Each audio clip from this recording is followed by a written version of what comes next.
In this lab, Lab 5, we asked the question, why does a magnet fall slower in a tube of aluminum foil? Well, in this lab, we had to analyze that exact situation. The purpose of this lab was to analyze how a magnet fell through a conducting tube and to use code to model how it fell through that tube. The setup we had was simple. You drop a magnet through a tube of aluminum foil and measure how long it takes for it to enter and exit. We measured that the magnet fell through the tube in an average of 2.12 seconds over 5 trials. For this lab, we have to use a few physics concepts, primarily Faraday's law, which states that the EMF is equal to the change in flux or the change in time. We also needed to utilize Newton's third law and had to know the equations for a magnetic field and a magnetic force. Another helpful equation was the time derivative for the flux, which was given by the equation here, which we needed to use in the code. For the coding portion of this lab, we needed to use GlowScript to model the situation, and the first input was the geometry of the tube, which we measured by measuring the roll of aluminum foil. Next, we needed to put in the properties of the magnet, which we carried over from Lab 3. The code for the actual tube itself was already in the base code.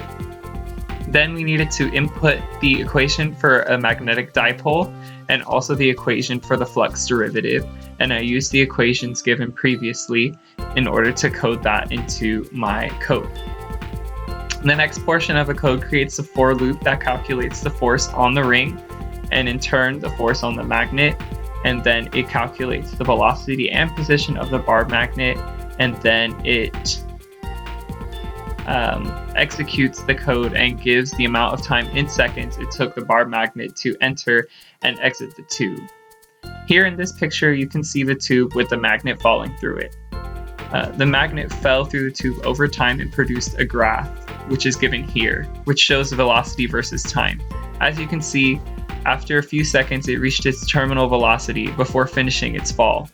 I believe that the value of the code is off because the hand holding the aluminum foil might have had some electromagnetic interference. For some conclusions and questions for this lab, the code delta t was 5.385 seconds and the experimental delta t was 2.12 seconds. The difference of 3 seconds was due probably to the hand affecting the current in the aluminum some way, maybe by increasing the resistivity and lowering the current in the aluminum, causing a smaller force on the ring and then in turn on the magnet. If the aluminum had close to no resistivity at all, the magnet would fall a lot slower because the current in the wire would be a lot greater.